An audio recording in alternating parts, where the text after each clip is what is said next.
काफी साथी यहाँ से भी जिन मुद्दों को स्पर्श किया गया है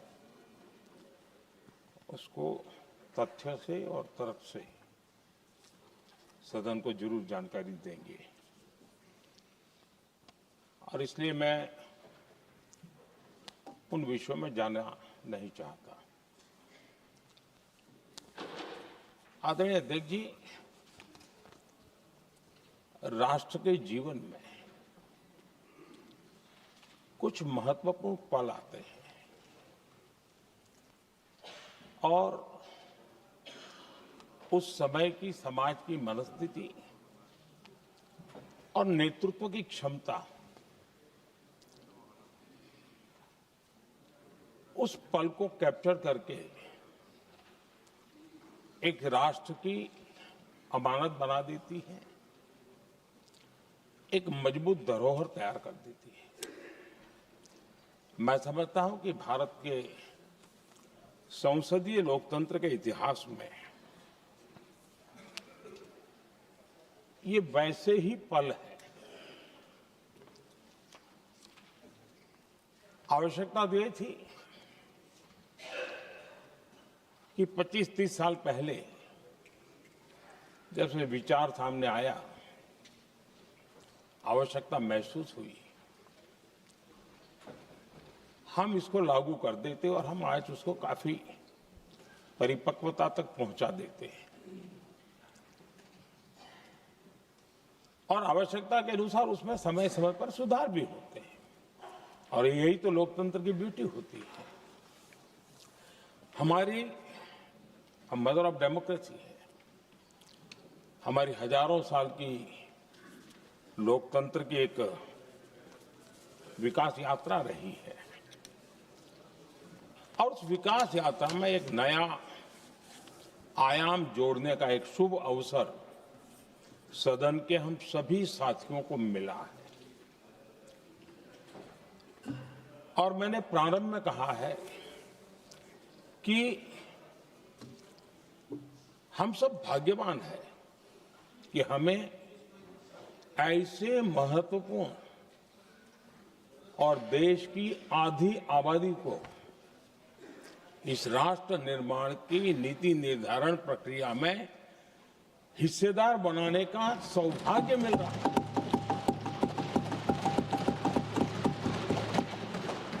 ये हम लोगों के लिए सौभाग्य है और मैं चाहता हूं कि मेरे सभी माननीय सांसद, मैं इधर उधर की आज बात करना नहीं चाहता हूं, हम सभी सांसद इस महत्वपूर्ण अवसर को जाने न दें।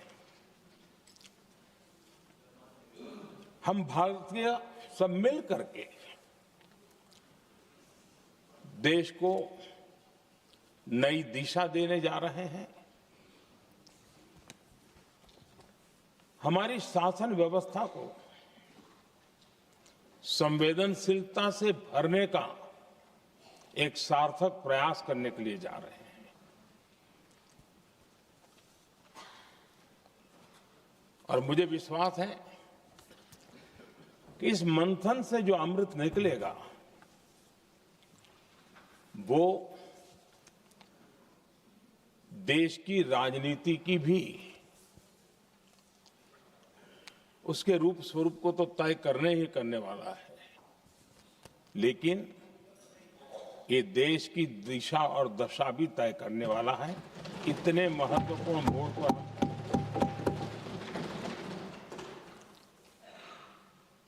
आदरणीय अध्यक्ष जी, 21वीं सदी में भारत एक नए आत्मविश्वास के साथ आगे बढ़ रहा है। विश्व में भी आज भारत की स्वीकृति हम सब महसूस कर रहे हैं और ये हम सबके लिए गौरव का पल है। एक समय हमारे पास आया है और इस समय को हमने एक विकसित भारत के संकल्प के साथ जोड़ा है और मैं पक्का मानता हूं कि विकसित भारत का मतलब केवल उत्तम प्रकार के रेल, रास्ते, इंफ्रास्ट्रक्चर या कुछ आर्थिक प्रगति के आंकड़े सिर्फ इतने से ही विकसित भारत की सीमित कल्पना वाले हम लोग नहीं हैं। हम चाहते हैं कि विकसित भारत जिसके नीति निर्धारण में साच अर्थ में सबका साथ सबका विकास का मंत्र समाहित हो, देश की 50% जनसंख्या नीति निर्धारण का हिस्सा बने, ये समय की मांग है। हम पहले ही देरी कर चुके हैं, कारण कोई भी होंगे, जिम्मेवार कोई भी होंगे, लेकिन इस सच्चाई को हमें स्वीकार करना होगा कि जब हम अकेले मिलते हैं तब मानते हैं हाँ यार, लेकिन जब सामूहिक रूप से मिलते हैं, मुझे याद है कि जिस इसकी प्रक्रिया चली थी, सभी दलों से मिलना हुआ है, एक दल को छोड़ करके जिन जिन से मिलना हुआ है हर एक ने सैद्धांतिक विरोध नहीं किया है। बाद में जाकर के जो कुछ भी हुआ होगा, राजनीतिक दिशा पकड़ी जा रही है, लेकिन जो राजनीतिक दिशा में ही सोचते हैं, मैं उनको भी एडवाइज करना चाहूंगा, एक मित्र के रूप में एडवाइज करता हूं और सबको काम आएगी। हमारे देश में जब से विमेन रिजर्वेशन को लेकर के चर्चा हुई है और उसके बाद जब जब चुनाव आया है, तो हर चुनाव में महिलाओं को मिलने वाले इस अधिकार का जिसने विरोध किया है, जिसने विरोध किया है, देश की महिलाओं ने उन्हें माफ नहीं किया है। उनका हाल बुरे से बुरा किया है। लेकिन ये भी देखिए कि 24 के चुनाव में ऐसा नहीं हुआ। क्यों नहीं हुआ? ये इसलिए नहीं हुआ कि 24 में सबने सहमति इसको पारित किया, तो ये विषय ही नहीं रहा। किसी के पक्ष में पॉलिटिकल फायदा नहीं हुआ, किसी का नुकसान भी नहीं हुआ। सहज रूप से जो मुद्दे थे, उन मुद्दों के आधार पर चुनाव लड़ा, क्योंकि 24 में सब साथ में थे। कुछ लोग यहां हैं, कुछ लोग नहीं है, लेकिन सब साथ में थे। आज भी मैं कहता हूं, अगर हम सब साथ में जाते हैं तो इतिहास गवाह है कि किसी एक के राजनीतिक पक्ष में नहीं जाएगा। ये देश के लोकतंत्र के पक्ष में जाएगा, देश के सामूहिक निर्णय शक्ति के पक्ष में जाएगा और हम सब उसके यश के हकदार होंगे। न ट्रेजरी बैंक उसका हकदार रहेगा, न मोदी उसका हकदार रहेगा, यहां बैठे हुए सब हकदार रहेंगे।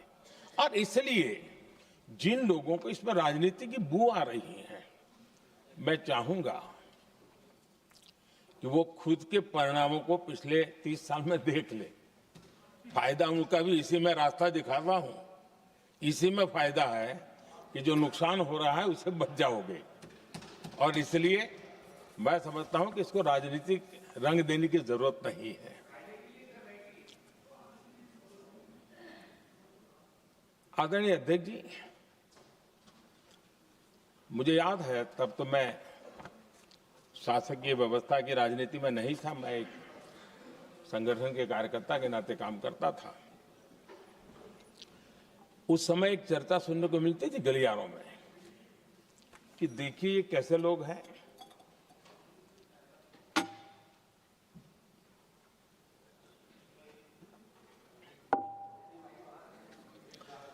पंचायतों में आरक्षण देना है तो बहुत आराम से दे देते हैं,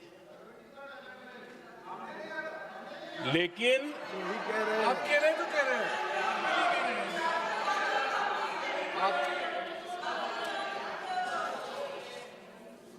पंचायतों में आरक्षण देना है तो आराम से देते हैं, क्योंकि उसमें उनको खुद का पद जाने का डर नहीं लगता है। उसको लगता है हम सुरक्षित यार वहां दे दो। ये उस समय गलियारों में बहुत चर्चा थी कि बोले कभी नहीं करेंगे यहां बैठे हुए। क्यों? क्योंकि उनका कुछ जाएगा। और इसलिए और बगे पंचायत का हो जाता है, 50% तक पहुंच गए। मैं राजनीतिक दृष्टि से और भी एक बात समझाना चाहता हूं साथियों। आज से 25 साल 30 साल पहले जिसने भी विरोध किया तो विरोध राजनीतिक सतह से नीचे नहीं गया था। आज ऐसा समझने की गलती मत करना। पिछले 25-30 साल में ग्रास रूट लेवल पे पंचायती चुनाव व्यवस्थाओं में जीत करके आई हुई बहनों में एक पॉलिटिकल कॉन्शियसनेस है। वे ओपिनियन मेकर हैं ग्रास रूट लेवल पे। 30 साल पहले वो शांत रहती थी, बोलती नहीं थी, समझती थी, बोलती नहीं थी।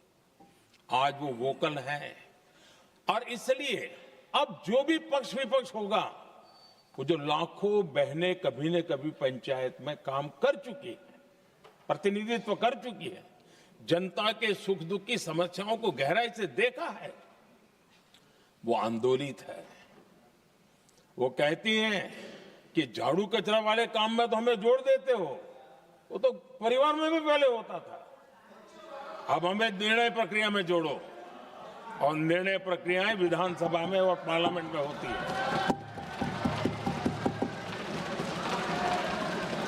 और इसलिए मैं राजनीतिक जीवन में जो लोग प्रगति चाहते, मैं किसी भी सांसद की बात करता हूं, किसी भी एमएलए की बात करता हूं, ये दल वो दल की बात मैं नहीं कर रहा हूं। जो भी राजनीतिक जीवन में सफलतापूर्वक आगे बढ़ना चाहते हैं, उनको ये मान के चलना पड़ेगा कि पिछले 25-30 साल में लाखों बहनें ग्रास रूट लेवल पर लीडर बन चुकी हैं। अब उनके अंदर सिर्फ यहां 33% का नहीं, वहां भी वो आपके फैसलों को प्रभावित करने वाली है। और इसलिए जो आज विरोध करेंगे, उसको लंबे समय तक कीमत चुकानी पड़ेगी। लंबे समय तक कीमत चुकानी पड़ेगी। और इसलिए राजनीतिक समझदारी भी इसी में है कि हम ग्रास रूट लेवल पर महिलाओं की जो पॉलिटिकल लीडरशिप खड़ी हुई है, उसको आपने अब कंसीडर करना पड़ेगा। यहां मैंने सुना, हमारे मुलायम सिंह जी थे, तब से एक विषय चला रहे हैं, उनके परिवार वाले पे भी चला रहे हैं। आप देश की बहनों पर भरोसा करो ना, उनकी समझदारी पर भरोसा करो। एक बार 33% बहनों को यहां आने दो, आकर के उनको निर्णय करने दो, किसको देना है, किसको नहीं देना है, इस वर्ग को देना, उस वर्ग को देना, करेंगे वो निर्णय। हम उनके सामर्थ्य पर आशंका क्यों करते भाई? एक बार आने तो दो, उनको आने तो दो। जब आएंगे तो 34 पे, और दूसरा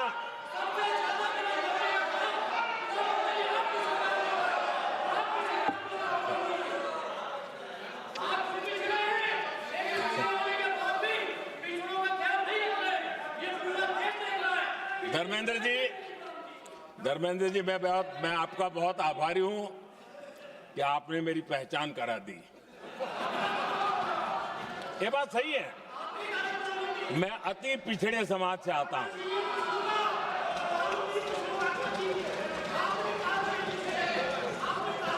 धर्मेंद्र जी, मैं आपका बहुत आभारी हूं, और अखिलेश जी मेरे मित्र हैं तो कभी कभी मदद कर देते हैं।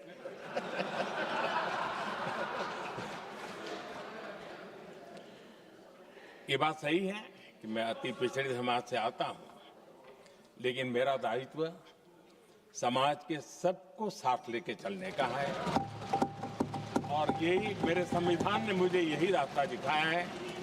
मेरे लिए संविधान ही सर्वोपरि है, और इसलिए, और ये संविधान की ताकत है कि मेरे जैसा अत्यंत छोटे समाज का, अति पिछड़े समाज के व्यक्ति को इतना बड़ा दायित्व देश ने दिया।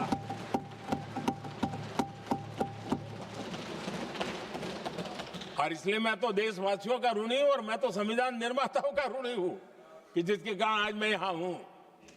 लेकिन आदरणीय अध्यक्ष जी,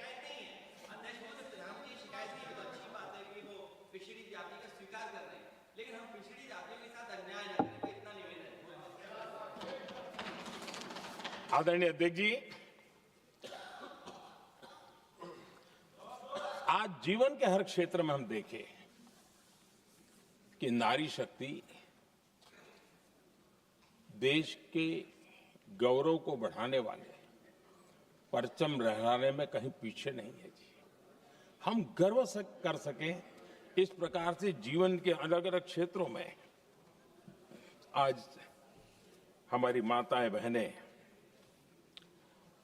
बहुत बड़ा योगदान, हमारी बेटियां तो कमाल कर रही हैं जीवन के हर क्षेत्र में।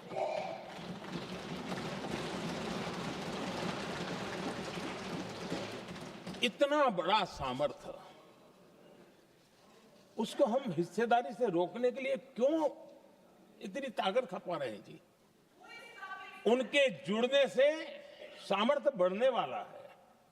और इसलिए मैं आज अपील करने आया हूं आपके पास कि इसको राजनीति के तराजू से मत तोलिए। यह राष्ट्रहित का निर्णय है।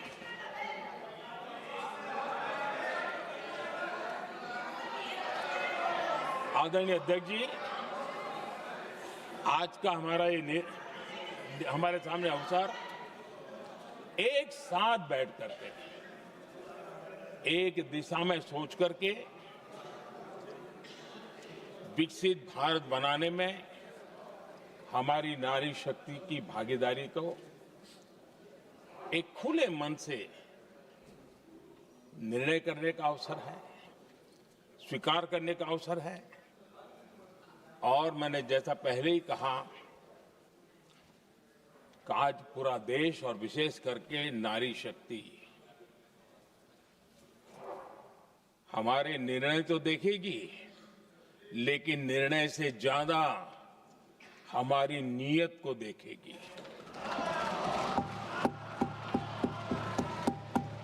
और इसलिए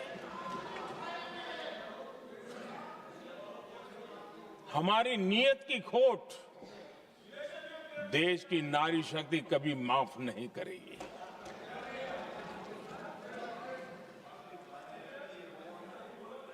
आदरणीय अध्यक्ष जी, 2023 में इस नए सदन में हमने सर्वसम्मति से एक प्रकार से इस अधिनियम को स्वीकार किया था। पूरे देश में खुशी का वातावरण बना, उस पर कोई राजनीतिक रंग नहीं लगे और इसलिए वो कभी राजनीतिक इश्यू भी नहीं बना। तो एक अच्छी स्थिति है। अब सवाल ये है कि हमें कितने समय तक इसको रोकना है। अब यहां जो लोग जनसंख्या वगैरह के विषय उठाते हैं, क्या आपको मालूम नहीं है? मैं चाहूंगा कि अमित भाई अपने भाषण में इन सारी चीजों का उल्लेख करेंगे, जब कि हमने जनगणना के संबंध में कब कब क्या क्या किया था, बाद में कोविड आया, उसके कारण क्या मुसीबत आई, कैसे रुकावटें आई, ये सारी बातें हम सबके सामने हैं, इसमें कोई विषय नहीं है। लेकिन पिछले दिनों जब हम 23 में चर्चा कर रहे थे, तब भी व्यापक रूप से बात ये थी कि इसको जल्दी करो। हर कोई कह रहा था जल्दी करो। अब 24 में संभव नहीं था क्योंकि इतने कम समय में करना मुश्किल था। अब 29 में हमारे पास अवसर है।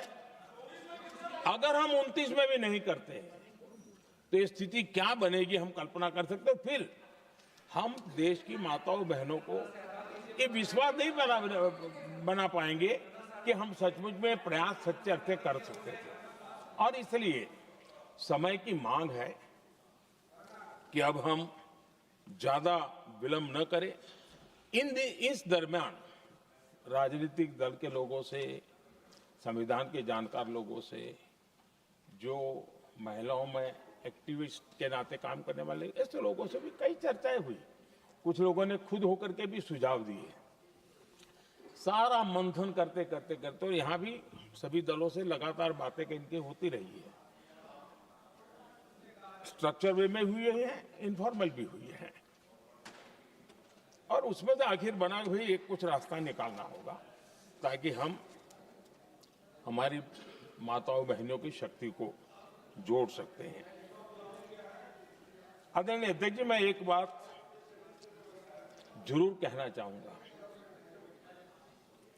यहां बैठकर के हमें किसी को संविधान ने देश को टुकड़ों में सोचने का अधिकार ही नहीं दिया है। जो शपथ लेके हम बैठे हैं ना, हम सबको एक राष्ट्र के रूप में विचार करना हमारा दायित्व बनता है। चाहे कश्मीर हो या कन्याकुमारी, हम टुकड़ों में न सोच सकते हैं, न टुकड़ों में हम निर्णय कर सकते हैं। और इसलिए निराधार रूप में, जिसमें कोई सच्चाई नहीं, रत्ती भर सच्चाई नहीं है, सिर्फ राजनीतिक लाभ लेने के लिए जो बवंडर खड़ा किया जा रहा है, मैं आज बड़ी जिम्मेवारी के साथ इस सदन में, इस पवित्र जगह से कहना चाहता हूं, चाहे दक्षिण हो, उत्तर हो, पूर्व हो, पश्चिम हो, छोटे राज्य हो, बड़े राज्य हो, मैं आज एक जिम्मेवारी से कहना चाहता हूं कि निर्णय प्रक्रिया किसी के साथ भी भेदभाव नहीं करेगी। ये निर्णय प्रक्रिया किसी के साथ अन्याय नहीं करेगी।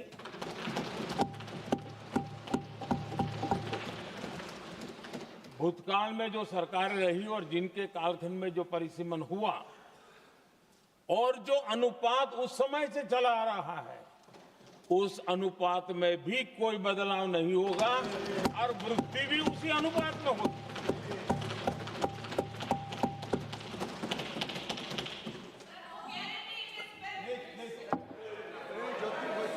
अगर गारंटी शब्द चाहिए तो मैं गारंटी शब्द उपयोग करता हूं। वादा की बात करते हो तो मैं वादा शब्द उपयोग करता हूं। अगर तमिल में कोई अच्छा शब्द हो तो वो भी मैं बोलने के लिए तैयार हूं। क्योंकि जब नियत साफ है तो फिर शब्दों का खेल करने की हमें जरूरत नहीं है जी।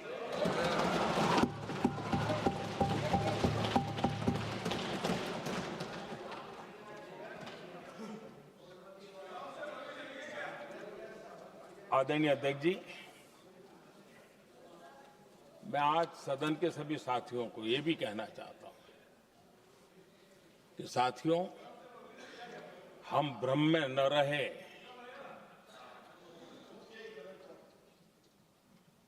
हम उस अहंकार में न रहे, और मैं हम शब्द प्रयोग कर रहा हूं। मैं और तुम की बात नहीं कर रहा हूं। हम इस भ्रम में न रहे कि हम देश की नारी शक्ति को हम कुछ दे रहे हैं। जी नहीं, उसका हक है। और हमने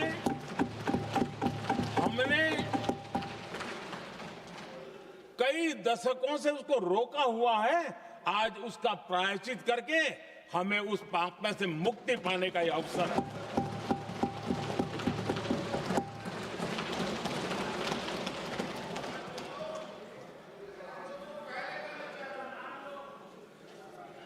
हम सब जानते हैं हर एक ने कैसे चालाकी की हर बार, चतुराई की। बिल्कुल हम तो इसके पक्ष में ही हैं, लेकिन हम इसके साथ ही हैं। लेकिन हर बार कोई न कोई टेक्निकल पूंछ लगा दी इसको और इसको रोका गया। हर बार ऐसी चीजें लाई गई है। हिम्मत नहीं है कि हम 33% महिलाओं के आरक्षण का विरोध कर पाए। वो तो जमाना चला गया। आपको करना नहीं है, लेकिन कहने की हिम्मत भी नहीं है। और इसलिए टेक्निकल बहानेबाजी, ये करो तो ये, वो करो तो वो, डिगरा करो। अब देश की नारी को नहीं समझा पाओगे। सदन में नंबर का खेल क्या होता है वो तो समय तय करेगा, लेकिन ये पक्का है कि अब इन भांति भांति के बहानेबाजी, भांति भांति टेक्निकल मुद्दों के आधार पर चीजों को उलझा करके 3 दशक तक इसको अड़ंगे डाले, हमने फंसा के रखा। आपने जो अचीव करना था कर लिया, अब छोड़ दो ना भाई। 3 दशक कम पड़ते हैं क्या रोकने में? 3 दशक तक आपने रोका, फिर भी कुछ कर नहीं पाए, तो अब तो करो।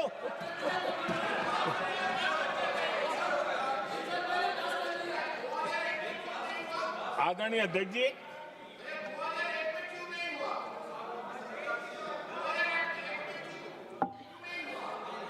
यहां कुछ लोगों को लगता है,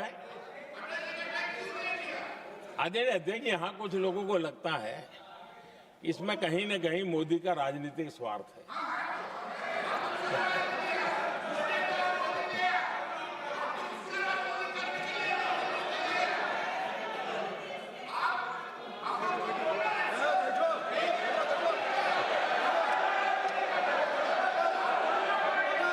अरे भाई, इनको बोलने दीजिए, वहां पर बेचारे को मुंह पे ताला लगा हुआ है, बहुत बगल में कोई बोलने नहीं देता उसको।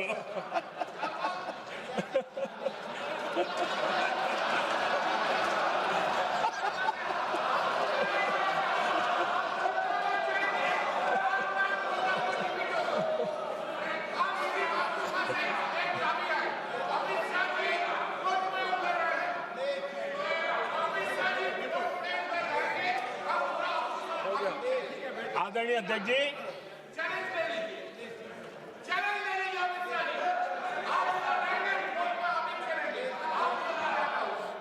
आदरणीय अध्यक्ष जी, देखिए, इसका अगर विरोध करेंगे तो स्वाभाविक है कि राजनीतिक लाभ मुझे होगा, लेकिन साथ चलेंगे तो किसी को भी नहीं होगा, ये लिख के रखो। किसी को नहीं रहेगा, क्योंकि एक फिर अलग पहलू हो जाता है, फिर किसी को फायदा नहीं होता। और इसलिए हमें क्रेडिट नहीं चाहिए। जैसे ये पारित हो जाए, मैं कल एडवर्टाइजमेंट दे करके सबका धन्यवाद करने के लिए तैयार हूं, सबकी फोटो छपवाने के लिए तैयार हूं। क्रेडिट आप ले लो, चलो। क्रेडिट की चिंता है क्या है जी, ले लो ना क्रेडिट। आपको जिसकी फोटो छपवानी है सरकारी खर्चे से हम करवा देंगे।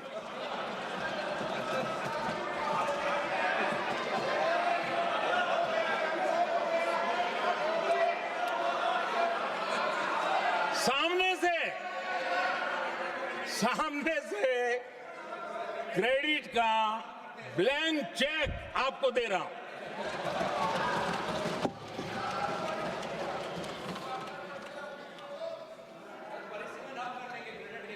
आदरणीय अध्यक्ष जी,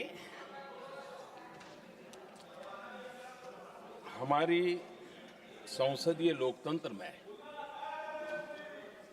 महिलाओं की भागीदारी ये सिर्फ आंकड़ों का खेल या एक लोकतांत्रिक व्यवस्था में सुधार इतना सीमित नहीं है। लोकतंत्र की जननी के रूप में, मदर ऑफ डेमोक्रेसी के रूप में ये निर्णय भारत का कमिटमेंट है, ये सांस्कृतिक कमिटमेंट है।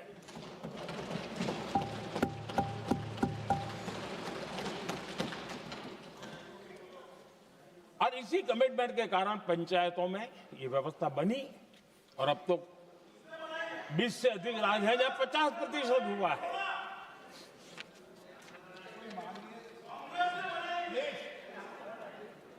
और हमने अनुभव किया है, मुझे लंबे अरसे तक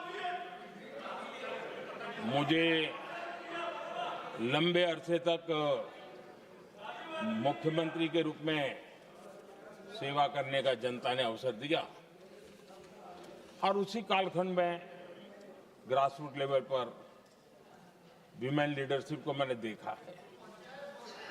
मेरा अनुभव है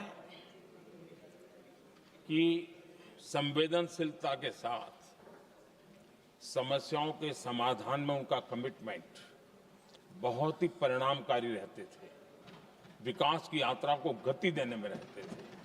और उस अनुभव के आधार पर मैं कहता हूं कि इस सदन में उनकी आवाज नई शक्ति बनेगी, नई सोच जुड़ेगी, देश की दिशा में एक संवेदनशीलता जुड़ेगी। तथ्य और तर्क के आधारों पर अनुभव जब जुड़ता है तब मैं समझता हूं उसका सामर्थ्य अनेक गुना बढ़ जाता है और सदन कितना समृद्ध हो।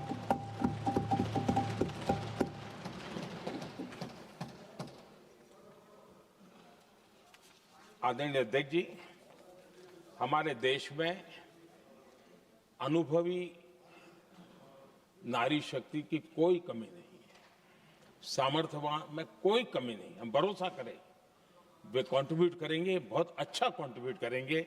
और आज भी जितनी हमारी बहनें यहाँ हैं, जब भी उनको अवसर मिला है उन्होंने बहुत अच्छे ढंग से अपनी बात बताई है, सदन को समृद्ध किया है।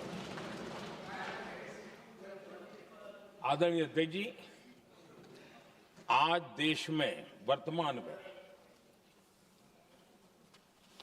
देश में 650 से ज्यादा पंचायतें, डिस्ट्रिक्ट पंचायत,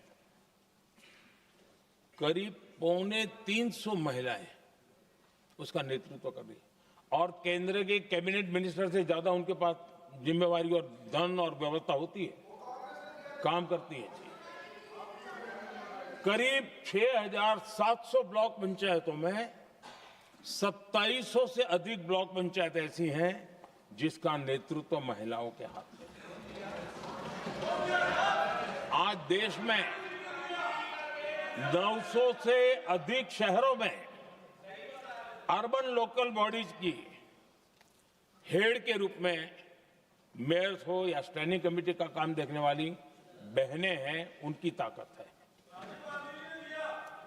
और मैं मानता हूं कि आज देश जो प्रगति कर रहा है उस प्रगति में इनका भी महत्वपूर्ण योगदान है। उस ऋण को हमें स्वीकार करने का ये अवसर है। और जब ये अनुभव सदन के साथ जुड़ेगा तब वो अनेक गुना ताकत बढ़ा देगा। आदरणीय अध्यक्ष जी, एक लंबी प्रतीक्षा एंड एक प्रकार से हम सबके लिए सवालिया निशान पैदा हो, ऐसी परिस्थिति हम ही लोगों ने पैदा की है। ये अवसर है कि हम पुरानी जो कुछ भी मर्यादाएं रही होगी, मुश्किलें रही होगी, उसे बाहर निकले, हिम्मत के साथ हम आगे बढ़े और नारी शक्ति का राष्ट्र के विकास में उनकी सहभागिता को हम सुनिश्चित करें। और मैं पक्का मानता हूं कि अगर आज हम मिलकर के निर्णय करते हैं, और मैं तो आग्रह करूंगा कि हमें सर्वसम्मति से इसको आगे बढ़ाना चाहिए। और जब सर्वसम्मति से बढ़ता है तो ट्रेजरी बेंच पर एक दबाव रहता है, उनको भी लगता है भाई सबका इसमें हक है, हर एक की बात मान के चलो, कोई नुकसान नहीं है। सामूहिक शक्ति से तो अनेक परिणाम हमें अच्छे मिलते हैं। आदरणीय अध्यक्ष जी, मैं ज्यादा समय न लेते हुए इतना ही कहूंगा कि इसको राजनीति के तराजू से न तोलें। हम जब भी कुछ निर्णय करने जा रहे हैं तो देश के इतने बड़े देश का आधा जिम्मा जो उठा रहे हैं उनका भी कोई हक बनता है यहाँ आने का, हमें रोकना नहीं चाहिए। और दूसरा, संख्या के संबंध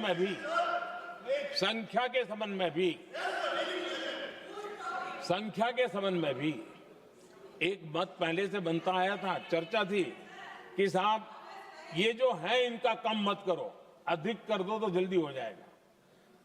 वो अधिक वाला विषय वो आया है कि चलो भाई पैसे जो संख्या थी 33% और बढ़ा दो, ताकि किसी को ऐसा न लगे कि मेरा हक चला गया। एक नई शक्ति जुड़ेगी, अतिरिक्त शक्ति जुड़ेगी। और अब सदन की रचना भी तो अब पहले से हमने सोच कर रखा है, जगह तो बना ली है। और आदरणीय अध्यक्ष जी, मैं लाइटर में मैं जरूर कहना चाहूंगा, हर एक के अपने राजनीतिक कारण होते हैं और पराजय का डर जरा हैरान करने वाला होता है, लेकिन अपने यहाँ जब कोई भी शुभ काम होता है उसको नजर न लग जाए, इसलिए काला टीका लगाने की परंपरा है। मैं आपका धन्यवाद करता हूं काला टीका लगाने के लिए। बहुत बहुत धन्यवाद।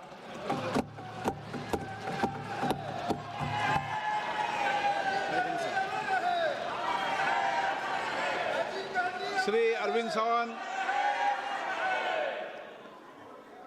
अरविंद सावंत, बाप रे, क्या बात है। आज महिला नारी शक्ति वंदना